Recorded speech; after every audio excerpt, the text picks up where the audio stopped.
Hello guys, তো আমার YouTube চ্যানেলে আরও একবার তোমাদের আমার ভিডিও দেখার জন্য অনুরোধ। তো দেখো, আজকের আমি যে ভিডিওটা ছেড়েছি সেটা হলো দুর্গাপুজোর একটা প্যান্ডেল, সোনামুখী জগন্নাথপুরের। এটা একটা প্যান্ডেলটা খুব সুন্দর হয়েছে, প্রতিমাটা এত সুন্দর কি বলবো। আর প্যান্ডেলটাও খুব সুন্দর, বিভিন্ন নিখুঁত কাজ এই প্যান্ডেলের মধ্যে আছে দেখলাম। আর এই ছোট্ট প্রতিমাটা তো আরও সুন্দর লাগছে। তো তোমরা এখানে যারা এসছো এবং যারা এখানে থাকো তারা অবশ্যই মানে দেখতে পাবে বা বুঝতে পারবে, এবং মানে তোমাদের ভালোও লেগেছে নিশ্চয়ই, আমারও খুব ভাল লেগেছে।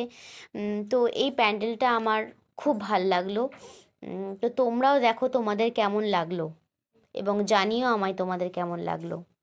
তো দেখো, আরও একটা ভিডিও আমি নিয়ে আসলাম। এটা হলো যাচ্ছি আর এক জায়গায়, ওইখানেরই বেহালার একটা জায়গা।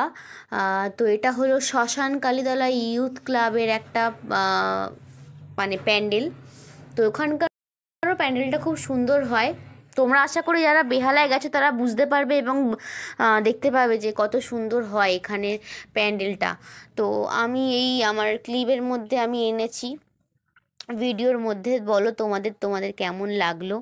এখানকার প্যান্ডেলটা খুব সুন্দর হয়েছে, কারুকার্যটা এতটাই ভালো যে কি বলবো। আর প্রতিমা তো একদম মন মুগ্ধ করে দিল আমার। তো তোমাদের কেমন লাগলো একটুখানি বলো। আর বারেবারেই বলছি, ভালো লাগলে লাইক, কমেন্ট, সাবস্ক্রাইব করে দিও, এবং অবশ্যই ভিডিওটা স্কিপ না করে পুরোটা দেখো। কারা কারা এই প্যান্ডেলটাতে এসছো আমাকে বলো, কারণ সত্যি এই প্যান্ডেলটা খুব সুন্দর হয়েছে। দুর্গা প্রতিমা তো অসাধারণ, কিছু বলারই নেই। চলো কেমন লাগে। তো এটা আর একটা প্যান্ডেল, এটা হলো সৌরভ গাঙ্গুলির বাড়ির কাছে এই প্যান্ডেলটা। তোমরা আশা করি সবাই যাও এই প্যান্ডেলটাতে, দেখেওছো, প্রত্যেক বছরই খুব সুন্দর হয়।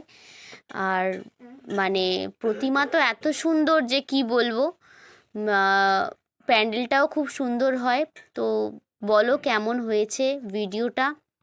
ভালো লাগলে লাইক, কমেন্ট, শেয়ার, সাবস্ক্রাইব করে দিও, এবং তোমরা জানিও কমেন্টে।